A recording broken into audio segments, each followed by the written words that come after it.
nar mala ka niam bia kamal ka nur online tv channel and mandu ni sham kosnyak banarach ke report me mi chanonga an wala shanka wal joka pa jogron kin dangra widi dangra wida bakel bana report ban jelin kel ka do badan en chanong kije wa international charity sha logdien sha ja woch no ka kobo ka kui kurdana chito ke violent lan shoda la ta jen bar linga je report me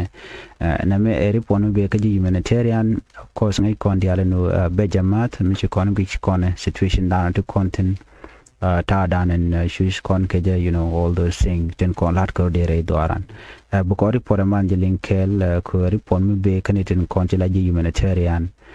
kata dan dong chukur she to ko jere wi ka kobo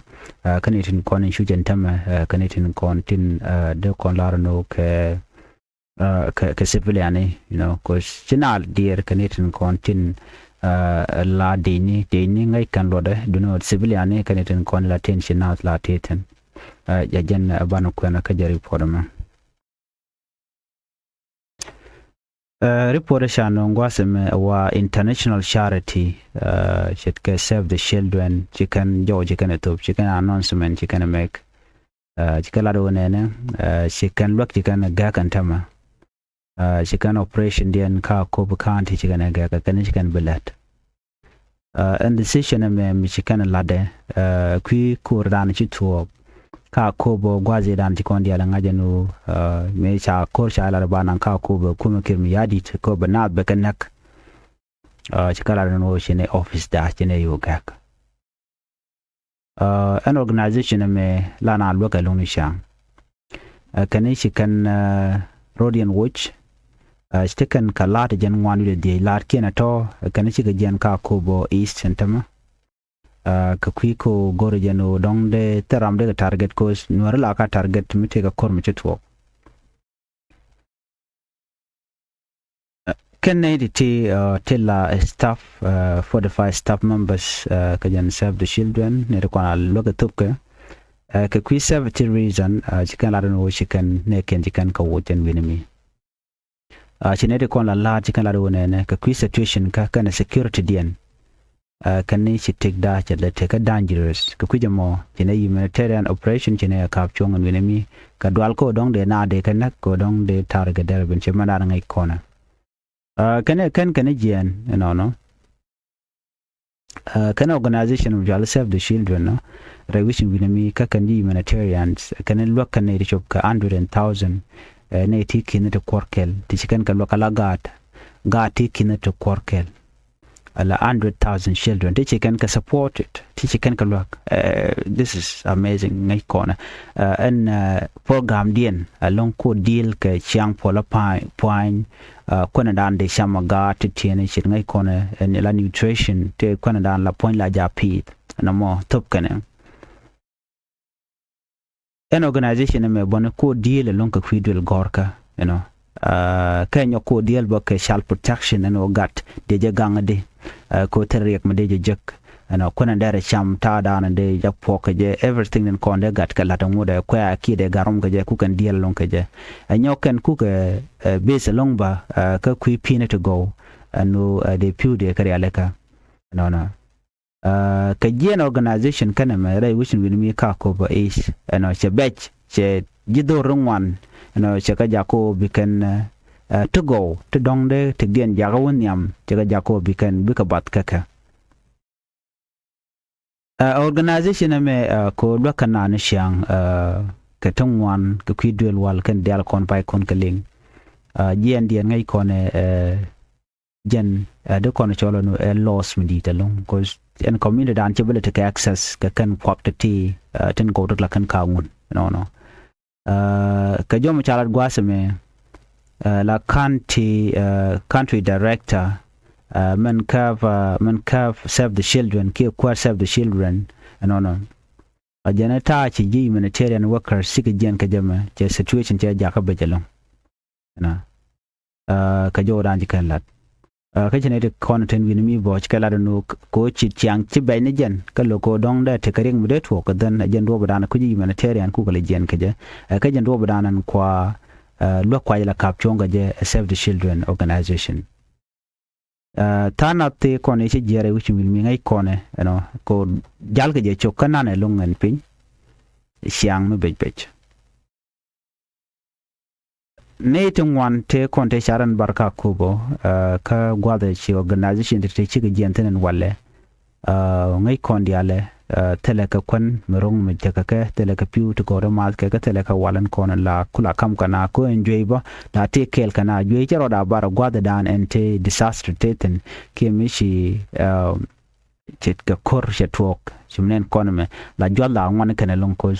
environment la jega ate ke chemical ya yoda kana di chalga ti kum kim ya di chimngai kon no wa chicken ka luang meni pollen kon men nathan no so ma jagat ko biga take a serious risk la gat din la ganwere no men din bar ngai gwasme la gar tiene kala te karin ni shang lo mute karin mu chetok no ko biga tel kwan ga biga tel piu kan ga cham anyok kan gar ni shang ko kan kon la choj jagalong mitel kon misham kana la kana te ko ban baka mo ko min jal ke noy ko be gad banwet be gad bela vulnerable ka joy malkaf no so titi ga la to ni shang mo dong tel kon misham ka mo rong ga da tor mona kan kon la lare which we mi kan tel program mi le to ben mo ti dial cha suspend cha caption no ko chi course ben ka ko bo eneme jagane de kon la community ko biga tega danger ko bi tegden be batch ko teram be kala lok so na me janda an le roden tama me dan tena tong mi kanere kon tila refugee riuden dial dong chika refugee tegan wijmi ngoda organization la kana lok chika ne dial kan ngam bon but got teach of 100,000 kan ka lok ko an lok la jano karen yal antam chinaro en baraka yen ku ko re ke mi adi de no yetel duomi mode organization mode lok der youtube kja me dien jana gwasmene na me chi en shang anyam en ba organization ke humanitarian operation en ba je yar kanede ti la ne kirm yadit ngai kona ka korpa de dane shiwa take organization ba ti chi lat kapchong kawalgak ti chi konen wo cha dak kum kirm yadit kwa de dane ji kan odol to ben kirm yadit wo organization ke jen ko organization kanede kontu ko community la lok so kujamo shi kirm yadit chi go de organization de ga tere re win the continent no teketen me shi ka ben kanede ti kan de na SSPDF na ko organization na nan te kawalga kala dual wal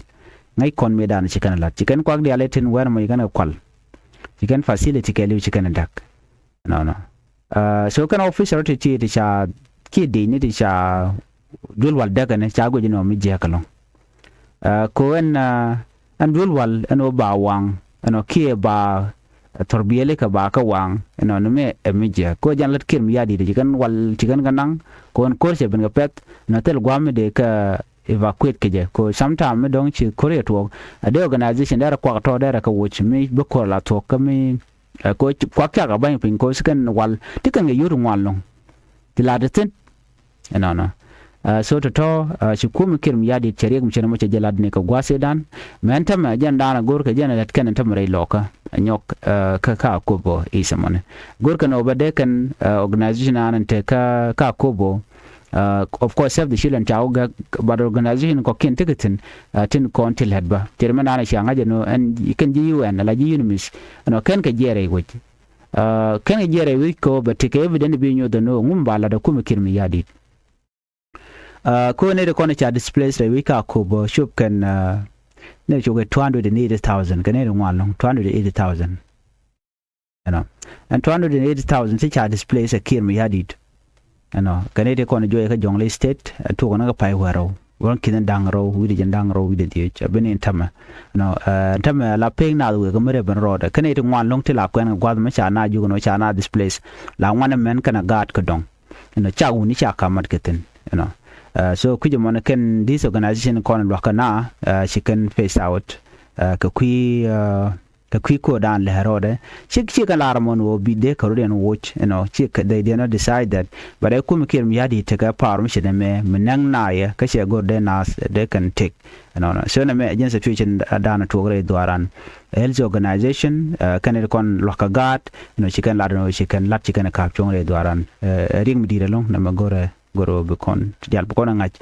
be jama den situation nan ko tenen jen gwatamen